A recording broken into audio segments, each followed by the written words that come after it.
everybody. This is Ryan McClanahan with historythroughcards.com. I hope you're all doing very well today. So this is going to be my part two to the Mummy's Curse, if you will, or the passing of Lord Carnarvon. So I'm going to actually read through his obituary, and I think you're going to find it really interesting because there's a lot of information in the Irish sports pages of people, and a lot of, like, I guess, flowery tones, if you will, uh, into their life, and I really find it very interesting, and it's going to show you guys a lot more about who Lord Carnarvon was uh, as a person and what he did in his profession as well. And you'll probably see more of how he was able to finance the King Tut expedition.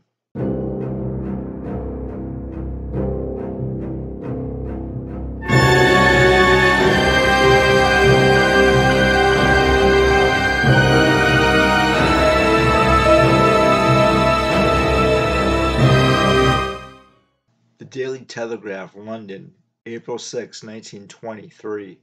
Lord Carnarvon, His Work in Egypt, and Appreciation, by Professor G. Elliott Smith.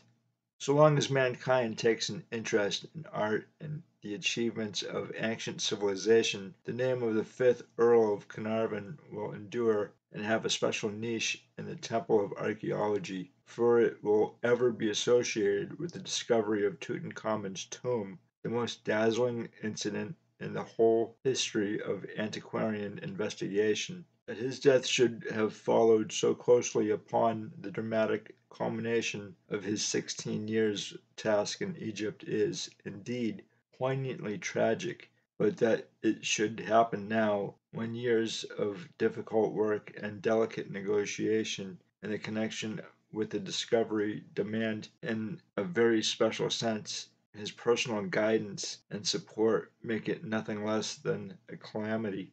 When it is recalled that the investigation has only just begun, and that Lord Carnarvon has made himself personally responsible for seeing the long task completed in the most efficient manner, some idea may be formed of the extent of the loss to archaeology which his death entails. Lord Carnarvon's financial responsibility was a personal one. His agreement with the Egyptian authorities not merely to see that the work in the Theban necropolis was done well and thoroughly, but also to carry out the difficult and expensive task of strengthening and restoring the delicate objects of art after they were removed to the Cairo Museum, was equally a personal obligation, as also was the problem of adequate publication of the results and the securing of competent experts to prepare the reports. At the present moment, we in England do not know to what extent the calamity of Lord Carnarvon's death will interfere with this program of many years of patient labor, the arrangements for carrying out of which were wholly dependent upon agreements made by him. But if the revelation of the artistic marvels of Tutankhamun's tomb has made Lord Carnarvon's association with Egyptological research famous throughout the world, it should not be forgotten that the crowning incident of his career in Egypt did not occur until he had discovered many years of painstaking work with Mr. Howard Carter to scientific exploration. This was done with admirable thoughtfulness, and though devoid of anything spectacular in its methods, led to results which are important both from their historical and the artistic significance. Early work in Egypt. Having become interested in Egyptian archaeology during his convalescence from the results of a motor accident, Lord Carnarvon in 1907 threw himself with wholehearted enthusiasm into the scientific investigation of the great Theban necropolis, and he chose Mr. Howard Carter as his chief of staff.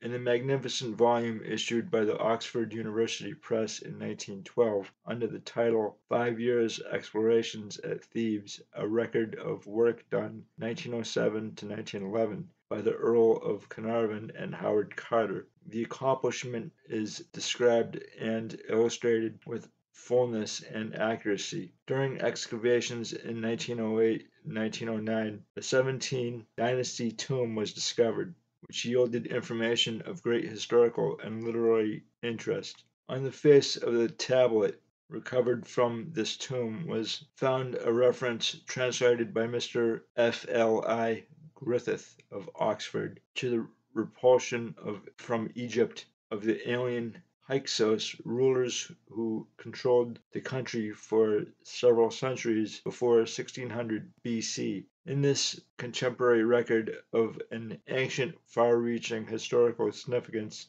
the tradition of which, according to Dr. Alan Gardner, is preserved in the biblical story of the Exodus. King Kemosi, described as the protector of Egypt, boasts of having, quote, gone north victorious to drive back the Asiatics by command of Amen, unquote.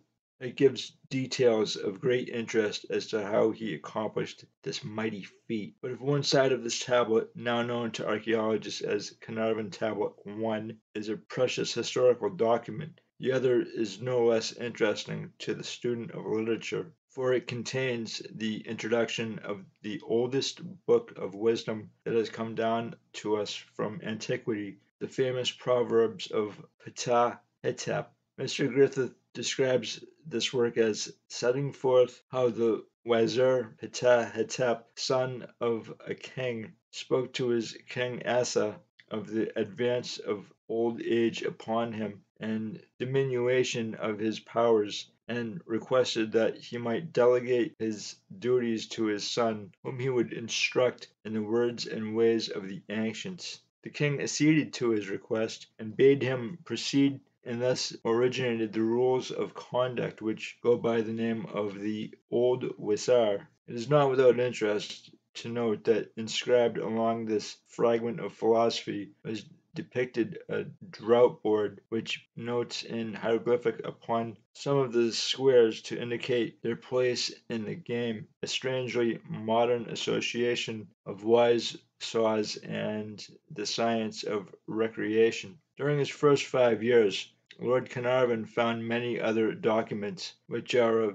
very valuable addition to our limited collection of Egyptian writings, even if their importance is not so great as Tablet 1. In the course of his 16 years' work, a vast amount of labor was devoted to the comparatively unproductive but important labor of clearing sites and making archaeological explorations. The tomb of Atenhotep I was discovered, and the important fact was revealed that at the earlier part of the 18th dynasty, the tomb was still constructed in close association with its temple, and not, as the custom afterwards, in the distant valley of the tombs, far removed from the temple in the valley facing the river. Many other important tombs were found and carefully investigated. Tutankhamun's tomb. It is important to record that it was the thoughtfulness of the scientific methods invariably pursued by Lord Carnarvon and Mr. Carter that led to the discovery of Tutankhamun's tomb. In the famous tomb of Rekhmara, no burial shaft could be discovered. Hence, the attempt was made to find a place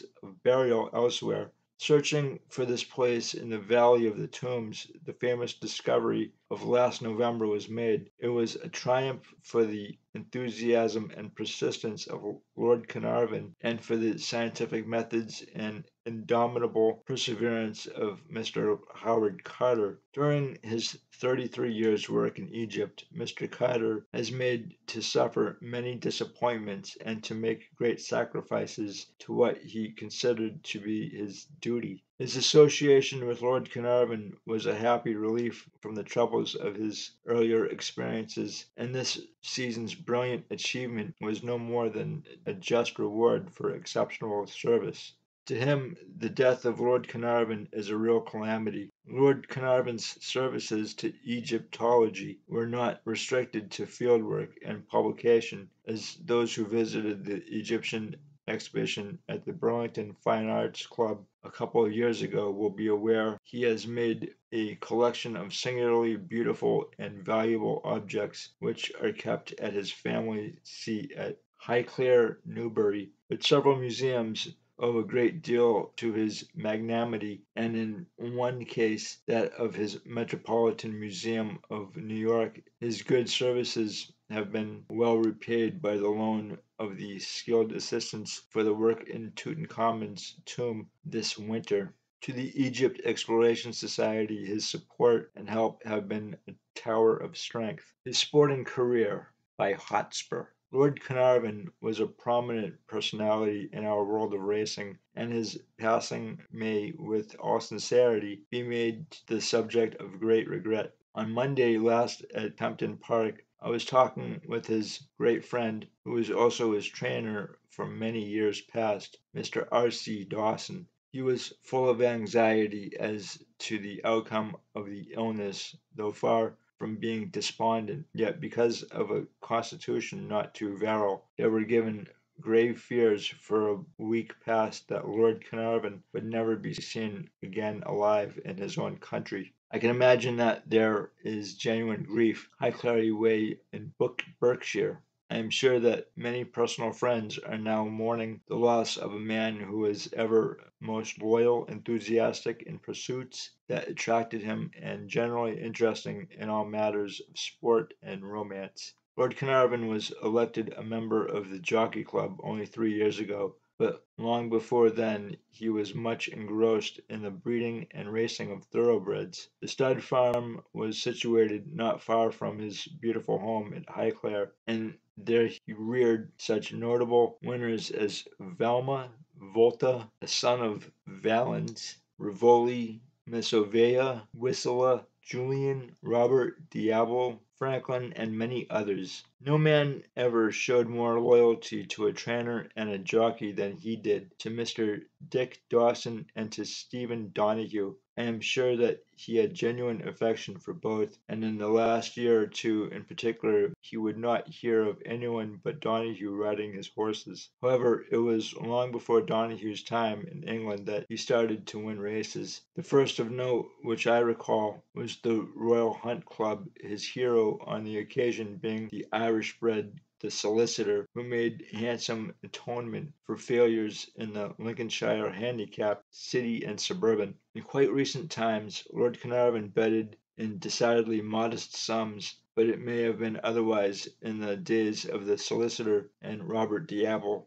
The latter horse was undoubtedly a good one, though he did not reach the classic standard. Yet in 1904 he carried off the City and Suburban, the Duke of York Stakes, and the Doncaster Cup, which enabled his owner to win over £12,000 in stakes that year. It was in France that Lord Carnarvon became possessed of a black horse named Malvezin, and when asked to buy the inducement, was held out that it was just the sort of to win the Stewards' Cup. Thus encouraged, he completed the deal, and at the first time of asking, the blackfellow, as it was called, did succeed in the big sprint handicap at Goodwood.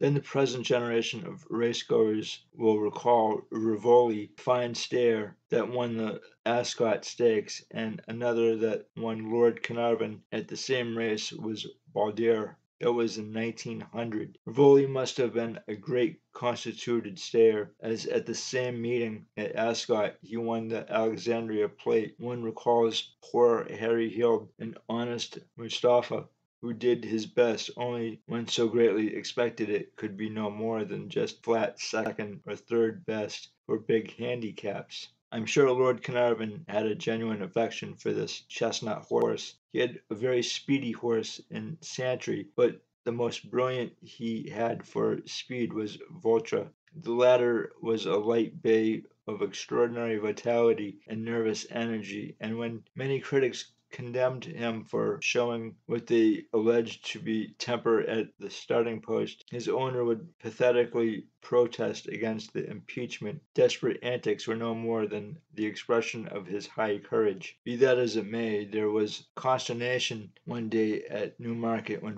Walter behaved very badly at the start and deliberately, of malice aforethought, as it were, managed to get himself left. The late Earl was immensely fond of Walter, and especially was he proud when the son of Valens came to take up the stud duties and get winners. Often he has drawn me aside and adoringly tried to put my mind at the greatness of Walter as a sire. It was pretty much the same with Valens, the sire of Vulture. Practically everything he gets, Lord Carnarvon said to me one day, is able to win races. It is not strictly correct, but nevertheless it was approaching fair accuracy, as Valens, to the joy of his breeder and owner, did get many winners, among which I may note, in addition to Vulture, the Vizier, King Saul, Aderon, Devizes, and Vizre, and Varze. Valens was a rather light bay, and I remember how he won a big nursery at Newbury at a time when Lord Carnarvon could do no wrong in the nursery season. The following season he was brought out quite early for the Greenham Stakes at Newbury. The idea in the noble Earl's mind was that he would win this race as a prelude to taking the classic races. The year was 1909, and Valens,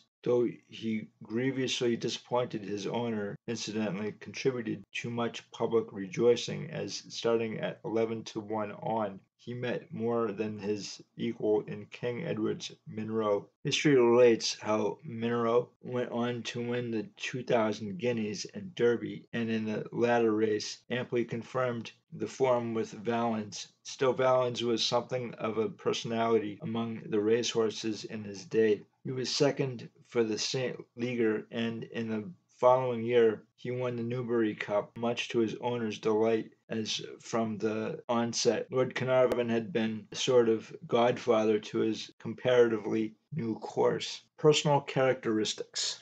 He took a substantial holding in the original capital, and in addition to being one of the directors of the company, he was a steward of the meeting. When at home, he never missed a meeting in the flat racing season, and I dare say most people knew him by sight. They would know because they could scarcely fail to do otherwise. A thin, shallow-faced man of slim build, invariably smoking an Egyptian cigarette through an amber tube. Vivacious and animated, his pale blue eyes alight, and delighting in viewing the runners for the race from the center of the paddock parade ring. He was noted, too, for the quaint hats he favored. For the most part, they were gray soft hats, with the crowns crushed into the circular shape and bearing a light gray band. I do not think he ever wore any other, except perhaps one of the gray topper variety at Ascot and Epsom.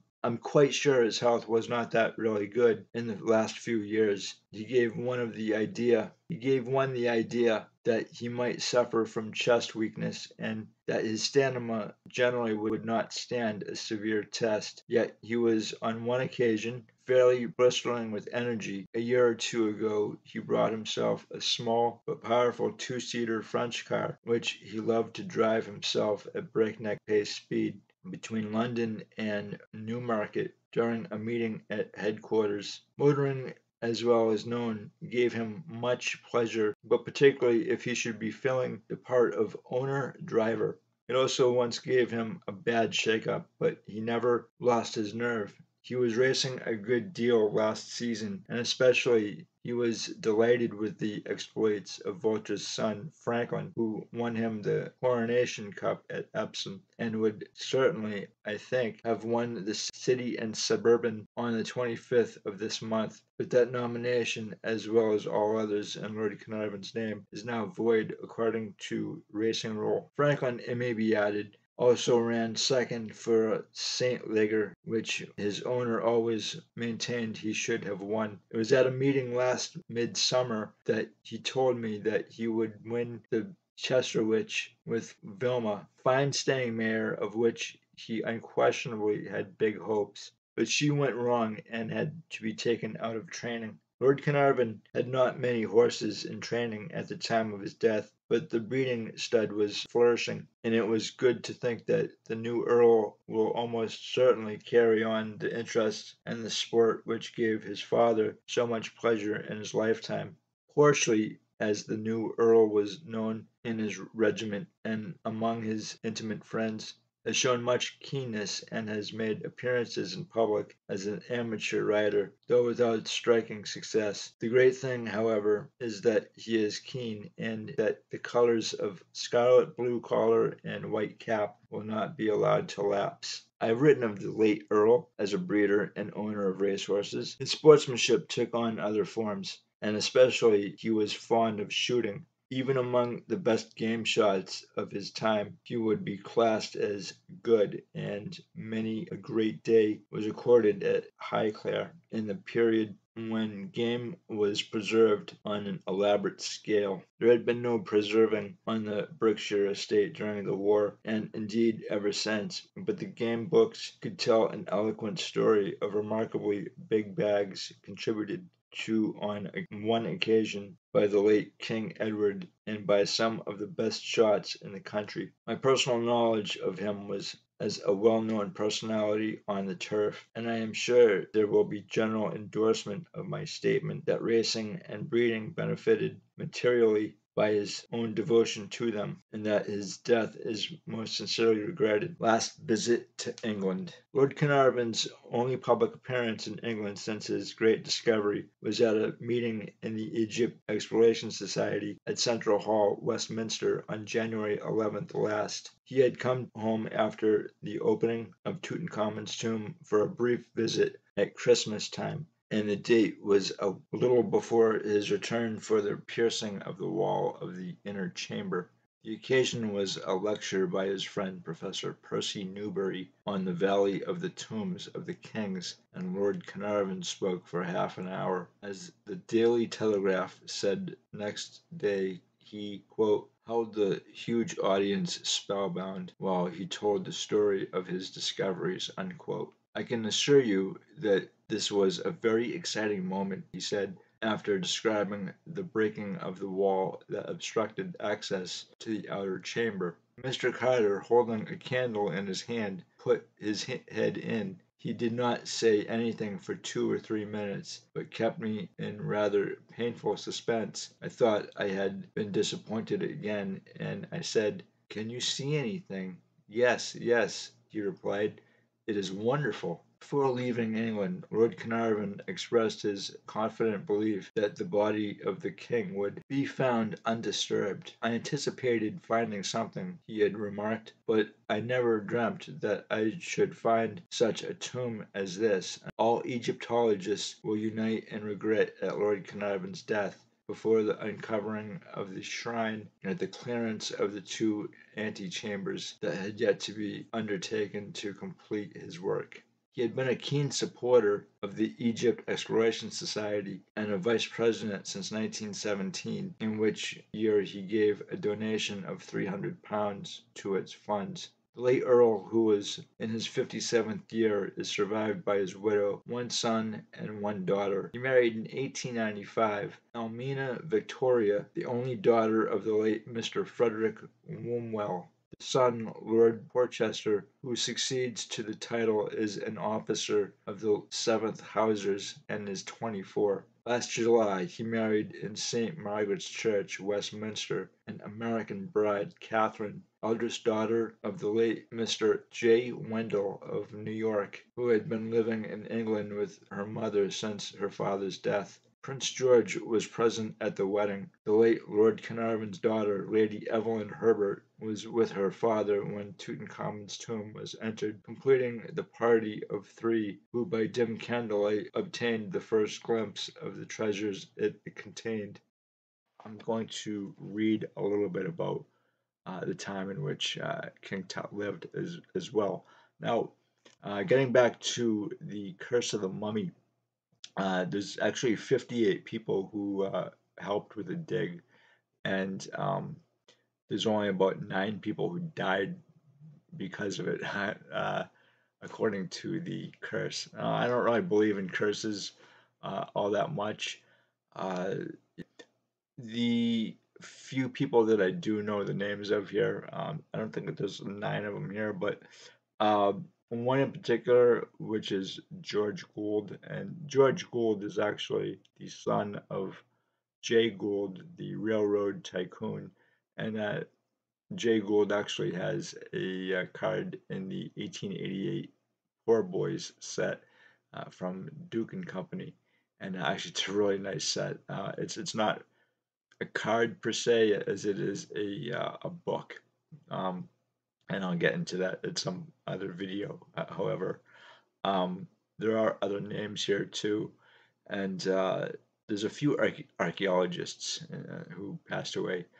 One of them is Arthur Mace, and he was associated with the Metropolitan Museum uh, in New York, and uh, the Metropolitan Museum actually houses Jefferson Burdick's collection, which I have never actually seen. I've seen cards from it, and I would love to go just for that alone. I'm sure there's some great artwork there too, which I probably would not pass up.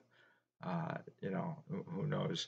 The one thing that I think is really kind of interesting about Egyptian art and antiques and artifacts is that it, some of the stuff actually was with Lord Carnarvon, and a lot of people might say plundered, and that may be an accurate description at the time.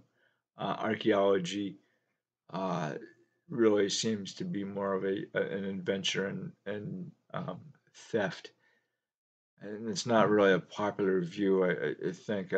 But the other thing too is that a lot of the stuff is probably safer in museums around the world rather than housed in museums in, say, Cairo.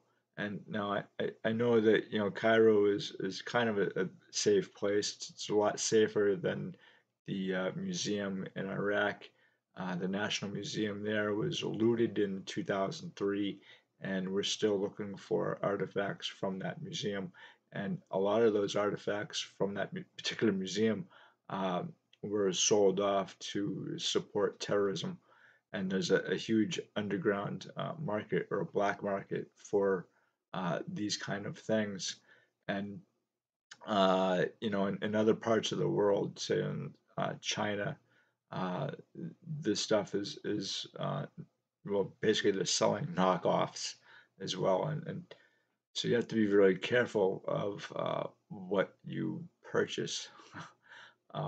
It's that's a discussion for another time, I guess. But again, I do love archaeology. I follow it quite extensively. I always have. And I think I've told you in a previous video that when I was a little kid, I wanted nothing more than to be an archaeologist, and that's particularly because I saw Indiana Jones, and uh, the the one thing is I don't really have the patience for sifting through dirt, and I'm really kind of wanting to get to the truth of a lot of this stuff um, quickly, or rather quickly, and so there's a lot of things to archaeology I really love, but there's a lot of things about archaeology that I really don't like, and one of the things that I don't like about archaeology I guess as a profession is that when they find something that really they can't explain or doesn't make a whole lot of sense, they won't report on it. They won't write papers on it. They'll leave it alone. And with Egypt, it's such a fascinating place. There's so much history there, and this isn't going to be very popular, but I'm going to say it anyway. Um, that when it comes to Egypt, there's things that just don't make a whole lot of sense, and there's gaps in time, in the timeline of Egypt. There are gaps, and we don't know all of the rulers or pharaohs, and there actually may have been like a civil war as well, so that you're going to find like a giant chunk of Egyptian timeline that is just missing. And this is probably why or how that King Tut's tomb was actually uh, not found. It was undisturbed for the most part, just because he was in a time in Egypt that was really kind of unstable. Now, uh, he actually may have died from a chariot accident, falling off his chariot and breaking his leg. Um, there's been some new information on that front in the last 20 years or so. They've been able to do more DNA testing, and obviously photography and technology has gotten better. When it comes to archaeology and Egyptology, we now have better technology in the skies, if you will, and they can find cities underneath the sand, and not just cities, but pyramids as well. And a lot of it is, I guess, astroarchaeology, if you will. So they can find this stuff a lot better with the technology. I think the last time I heard there was about maybe 50 or 60 new pyramids that were found underneath the sand. And I think there's actually another Sphinx as well. Uh, and there should be another Sphinx. Where it is probably wouldn't be too far away from the Sphinx now. Now, I know we're getting a little off topic here, but the Sphinx is actually a lot older than people have said. And this is really it's now something that is common knowledge that when the Sphinx was made, it was probably, it obviously had a different head to it, and it's probably Leo the lion. It most likely had a lion's head. Now, Dr. Robert Schoch here in Boston, uh, when he went out to visit, the first thing he was there with a gentleman by the name of West and John West, and West had brought him out there because he thought that the Sphinx was a lot older. He thought there was some erosion going on with it that really kind of like didn't pan out with what they had stated. And there's a lot of um, there's a lot of like work that has been done to the Sphinx over the 1,000+ years, probably 2 to 3,000 years actually. Uh, the first restoration was actually done by a pharaoh, uh, which means that they knew that this thing was older than when it was supposedly built. King Tut lived in a very economically and socially unstable time in Egypt's history. In fact, there is a lot of Egypt that is just kind of a void, if you will. Um, Things that we just don't know about. In fact, we do know a little bit about his family, but there was, I think, in 1898, his mother may have been found, and that was by Victor Loret. Yeah, Victor Loret. Uh, DNA, they did a DNA test not too long ago that confirmed this to be his mother. Um, but his wife, Nefertiti, uh, we're not sure where she is. There is a bust of her in the Egyptian Museum in Berlin, and I'm actually very surprised that this thing is still around because not just the time, you're looking at 3,000+ years, but the Egyptian Museum in Berlin was bombed in 1943, and it had heavy damage to it and a lot of things inside the museum were destroyed, uh, along with, and now I don't know exactly where these things were held, but there were two massive Egyptian ships that they found in the 1930s, and these things were like over 90 feet from what I've heard, and I think one was even longer than that, uh, that they found in the area in the desert, and those things were also destroyed during World War II. I have seen photos of those, and they are incredible, or at least they were. There's a lot of things that still need to be discovered, as I said previously. And if there's, one massive Egyptian ship, there's probably more. We just don't know what is out there. Anyway, Nefertiti, the wife of King Tut, has never been found. They think that she's nearby, and I think it's maybe only a matter of time. Now, the the person that they think maybe King Tut's mother, they not really sure who that is, and she has been referred to as the younger lady, and there's still a lot more to figure out with that.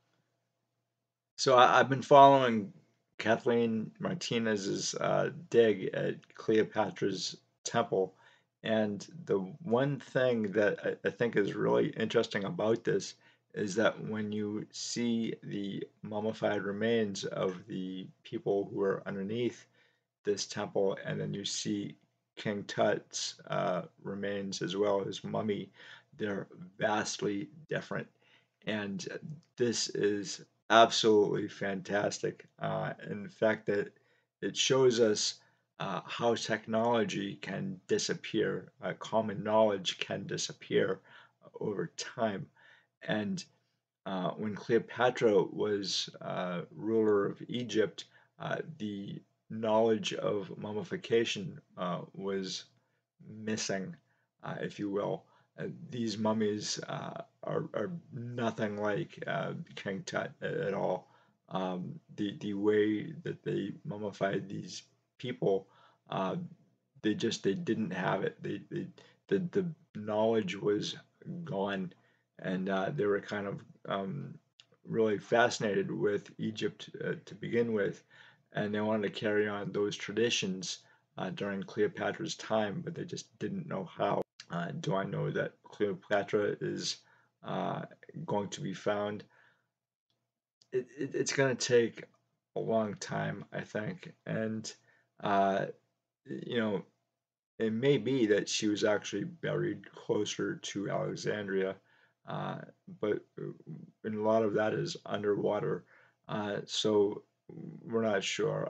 I hope that she is found in the next 20, 30 years.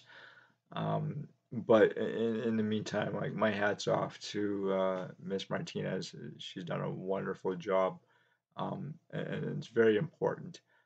But um, if I can correlate that to the hobby history itself, a lot of the history of the hobby, for example, is something that I think different generations really need to explore further because there are portions of the hobby that are missing as well. The early hobby history is something that is it's not complete, and I found this true with uh, history in general. Just going through newspaper accounts um, in order to find about the things that I am interested in regards to our sports and non-sports cards, the companies, the people who were responsible for production of these cards. A lot of times, um, when we were digitizing these media, the newspapers, a lot of times you're not going to get everyday accounts. You're going to get spurts here and there, and that's really true with the hobby as well. Um, when we see newspaper accounts, or newspapers, you know, we get something of a view in the time in which these people were around, but we're not getting the entire picture. And uh, I think now that we may have a huge chunk of these newspapers and these microfiche still with us, but uh, that's only because of preservation, right? A lot of times, the newspapers, they're once they're on microfiche, the original newspapers are usually thrown out, making them exceedingly rare. Um, if you were to look at our hobby publications from, say, 1935 through maybe the 1970s or 60s, these things, again, uh, they're very rare.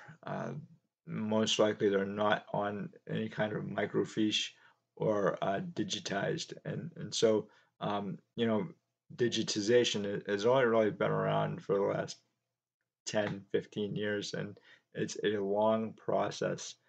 And so, I can understand that a lot of people or even libraries don't want to do that kind of process, because again, it is very long, and not everything gets digitized, and so we're very lucky when somebody decides to digitize a magazine or a book reference material for the hobby. Um, there's a few people on Net 54 who have done that, and a few people that I've recognized in my own writing, um, having done this as well. But for the most part, it is very rare, and unfortunately, what happens is that uh, we don't have a complete picture of what's going on in the hobby, and same is true with, and this is why I mention this, is because it's the same thing with archaeology as well, and Egyptology. And again, there are people out there who don't believe that Egyptology is an actual science.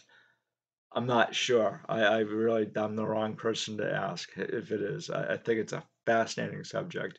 I always have loved archaeology and Egyptology, and if I can incorporate that into the hobby in some way, fashion, or form, I'll do it. So as I told you guys before, this card was really difficult for me to obtain.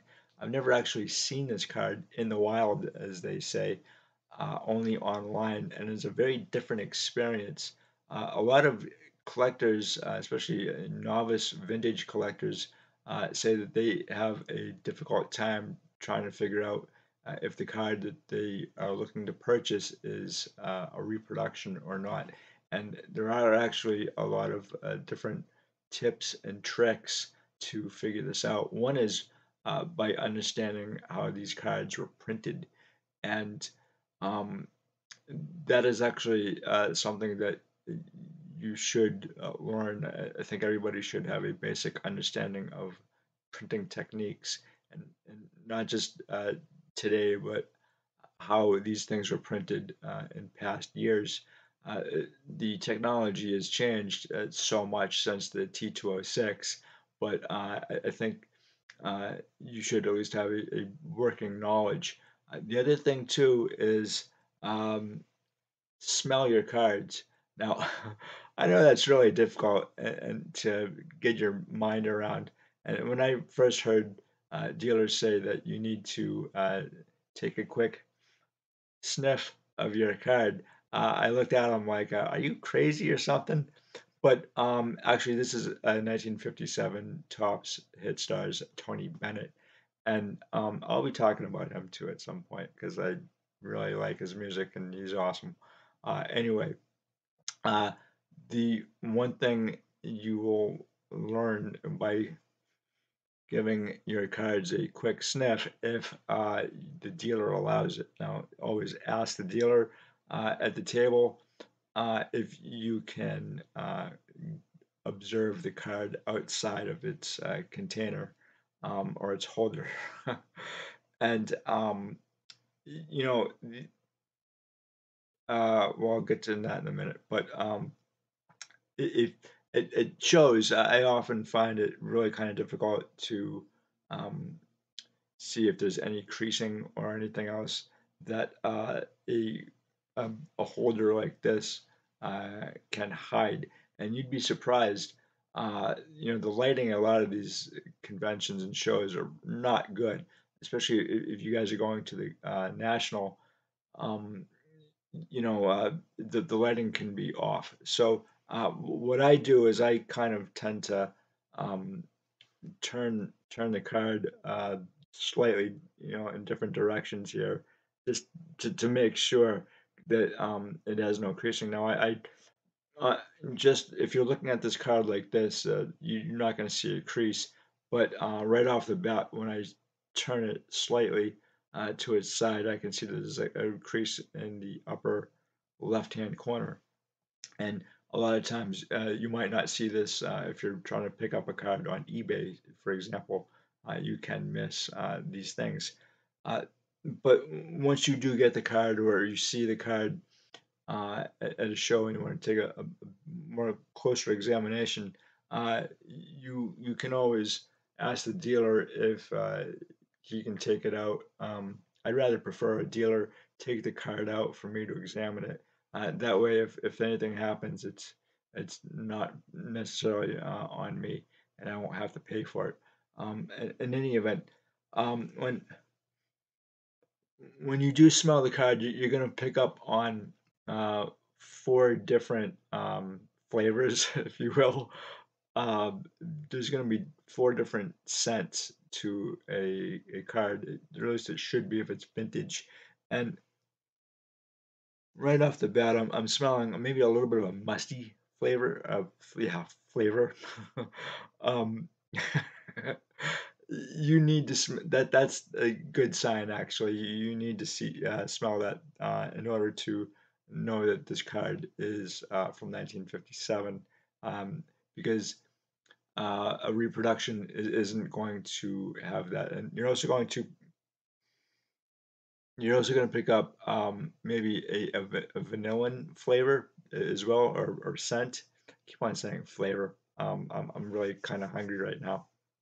Anyway, um, has to do with the breakdown of certain chemicals in the card itself. Now, like it's a natural breakdown, and it happens over time, and this isn't going to happen with cards like this. Now, this is obviously it's a newer card, and it's another great set, which I really love the artwork.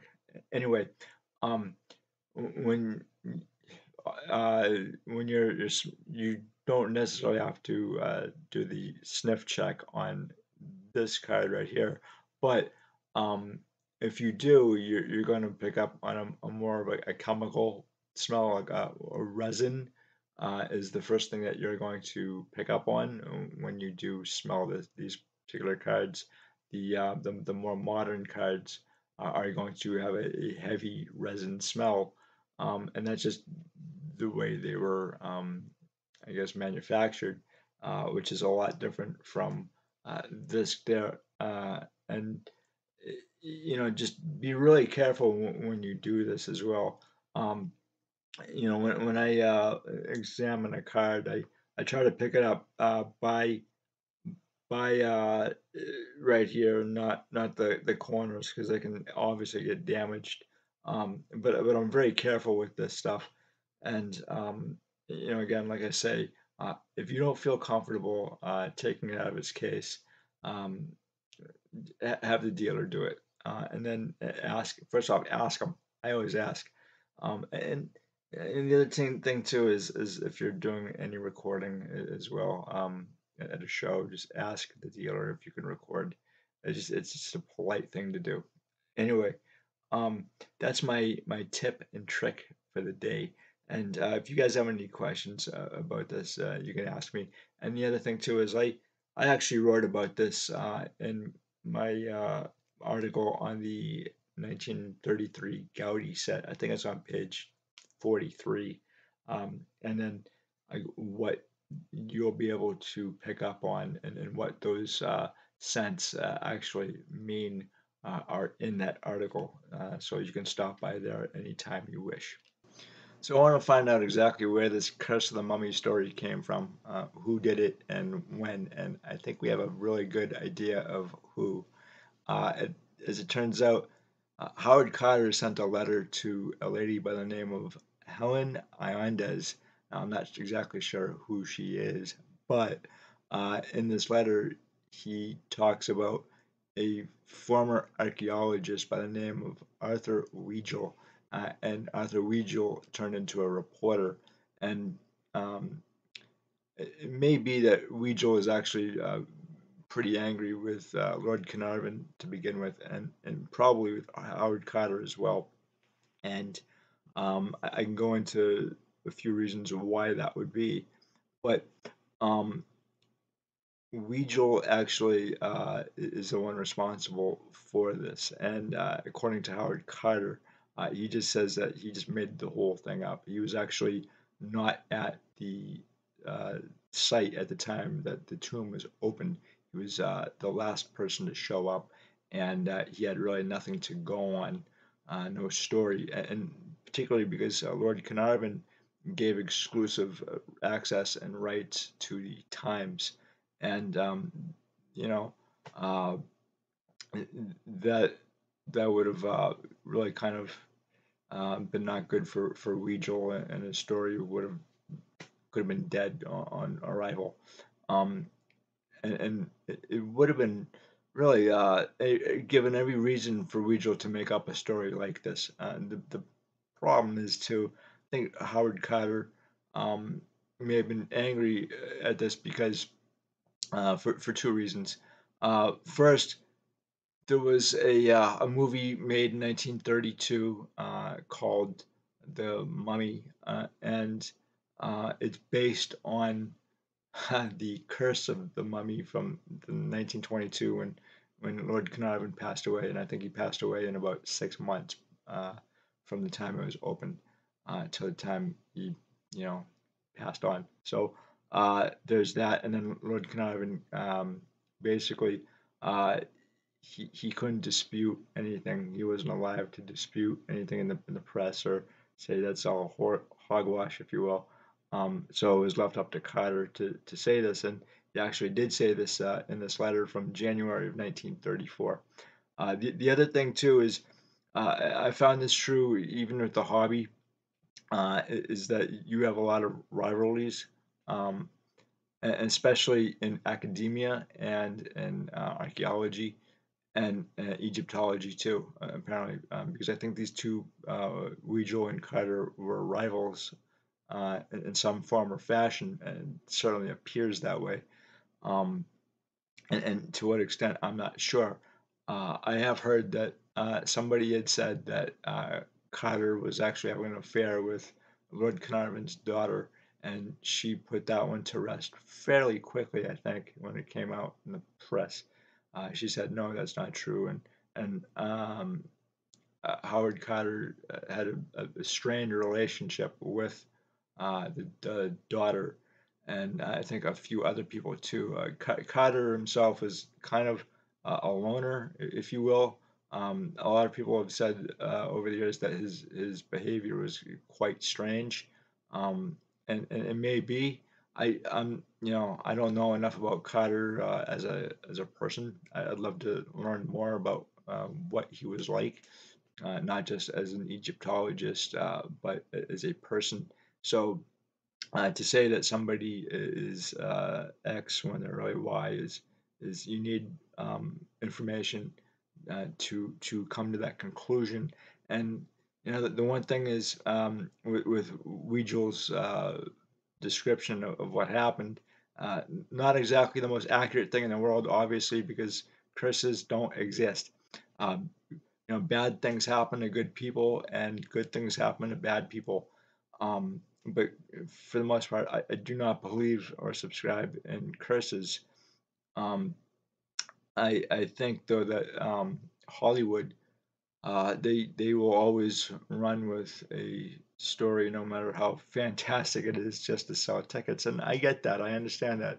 There was a movie made in 2006 called Hidalgo, and Disney said it's a great movie, by the way. If you guys haven't seen it, go check it out because it's fun. It really is. But the problem is, there's really nothing in that movie that Disney said was based on a true story. It was not. It was pieced together and made up. However, it still is a very fun movie. But you know, when they say based on a true story, very little of what Hollywood does is actually based on true stories.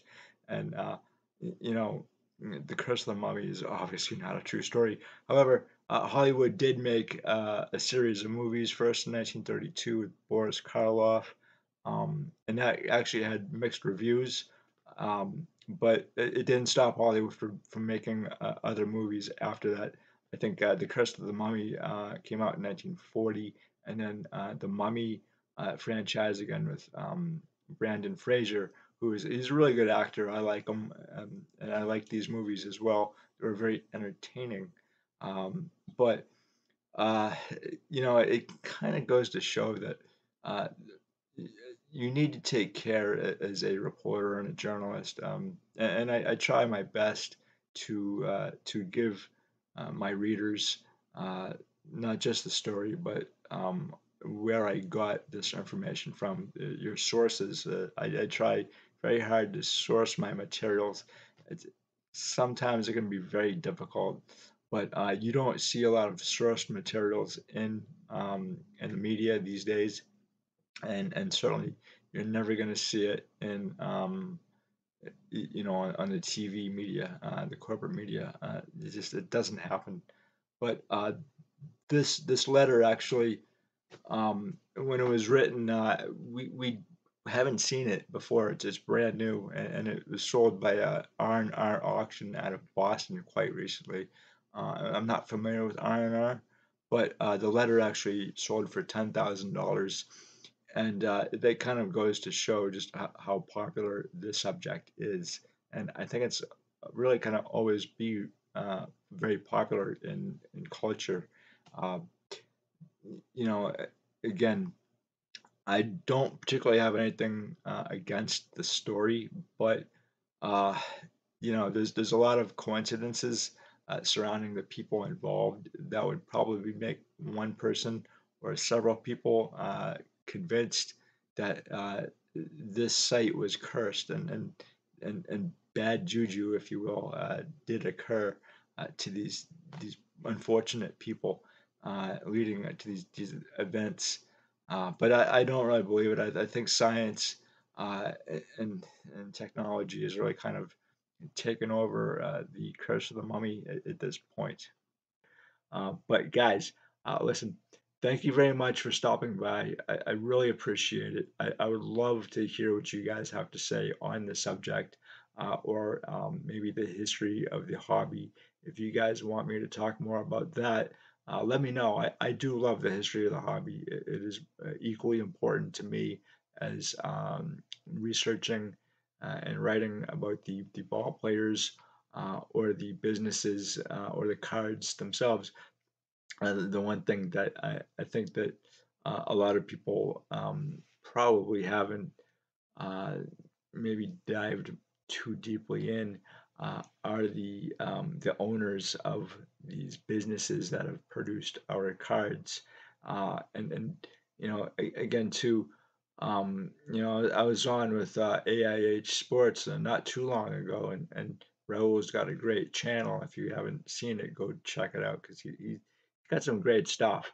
In any event, um, when I was on with him, we were talking about the economy, and I think economic history has a lot to teach us about the hobby as well, and what happens to these uh, card manufacturing companies. And a lot of times they just go by the wayside. I think the average lifespan for a company has really been on the decline since 1961, at least the 1970s. Prior to that, you've had a lot of companies that have been around for about 60, 70 years. Now it's about 10 to 15 years.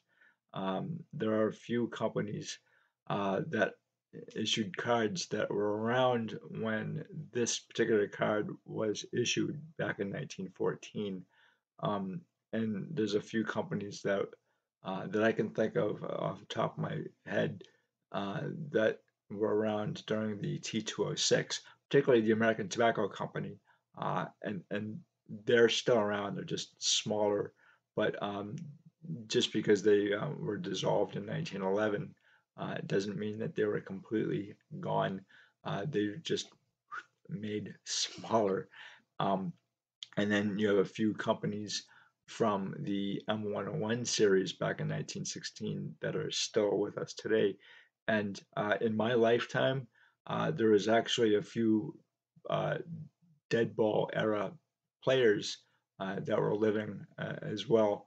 And I think that's a really fascinating crossover that you have not just companies that were around during the time that Ty Cobb played and still in existence during my lifetime as well, but also ball players too. And I talk about Red Hoff, Chester Red Hoff, who is the pitcher uh, that is featured on my website and on the T207.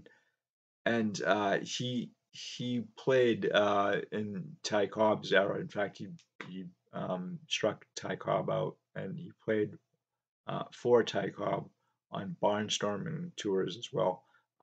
And he lived during my time as well, and he was 107 when he passed away. So I think this is a very interesting aspect of the hobby, and I think that maybe it should be explored further. But I'd like to know what you guys think. If you want me to continue to explore this stuff and tell you about it, and I'd love to have a good conversation about this stuff with you guys. So anything that you guys have to say. I'd love to hear about it in the comments below. Anyway, guys, I really appreciate you sticking around for this. And until the next time, oh, and the other thing too, the National is right around the corner, and I'll be headed to that as well. So I hope to see a lot of you there. In any event, guys, I will talk to you guys later. Thanks. Bye.